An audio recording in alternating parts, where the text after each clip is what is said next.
আমি শুনেছি একটি রেডিও যার নাম ছিল আজাদ হিন্দ জার্মানি থেকে সম্প্রচার করা হতো যাতে ভারতীয়দের ব্রিটিশদের বিরুদ্ধে স্বাধীনতা যুদ্ধের জন্য সাহায্য করা যায়। এছাড়াও আমি শুনেছি অতীতে মানুষ দূরবর্তী বিদেশি দেশে রেডিও শুনতো, এমনকি সেগুলো তাদের দেশে নিষিদ্ধ থাকলেও। প্রশ্ন হলো, সেই ফ্রিকোয়েন্সিগুলো কীভাবে এত দূরত্ব অতিক্রম করে মানুষের কাছে পৌঁছাতো?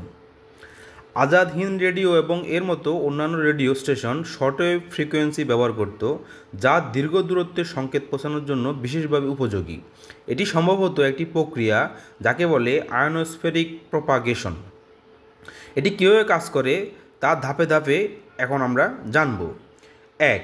Shortwave frequency. শর্টওয়েভ রেডিও সাধারণত 3 থেকে 30 মেগাহার্টজ ফ্রিকোয়েন্সির মধ্যে কাজ করে। এই ফ্রিকোয়েন্সিগুলো দীর্ঘ দূরত্বের সংকেত পৌঁছানোর জন্য বিশেষ, কারণ এগুলো পৃথিবীর আয়নোস্ফিয়ার থেকে প্রতিফলিত হতে পারে। আয়নোস্ফিয়ার আয়নোস্ফিয়ার হলো পৃথিবীর বায়ুমণ্ডলের একটি স্তর যা সূর্যের রশ্মির প্রভাবে আয়ন দ্বারা পূর্ণ। এই স্তর নির্দিষ্ট রেডিও তরঙ্গকে পৃথিবীতে প্রতিফলিত করতে সক্ষম। 3. প্রতিফলন ও স্কিপিং। শর্টওয়েভ সংকেত আকাশমুখী আয়নোস্ফিয়ারের দিকে পাঠানো হয়, যেখানে এটি প্রতিফলিত হয়ে আবার পৃথিবীর পৃষ্ঠে ফিরে আসে।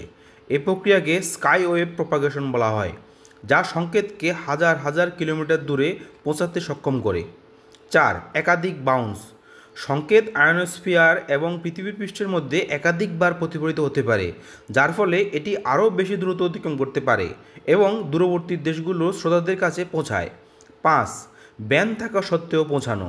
কোনো সরকার যদি কোনো সম্প্রচার নিষিদ্ধ করেও শর্টওয়েভ সংকেত শারীরিকভাবে সেই দেশের মানুষদের কাছে পৌঁছাতে পারে, যদি তাদের রেডিও সেট তা গ্রহণ করার ক্ষমতা রাখে।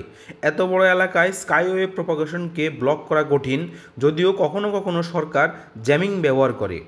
6. মানুষ কেন বিদেশি রেডিও শুনত? আগে শর্টওয়েভ রেডিও ছিল সাধারণ একটি মাধ্যম এবং মানুষ আজাদ হিন্দি রেডিও, বিবিসি বা ভয়েস অফ আমেরিকার মতো দূরবর্তী স্টেশন শুনতে পারত, এমনকি যখন সেগুলো নিষিদ্ধ ছিল।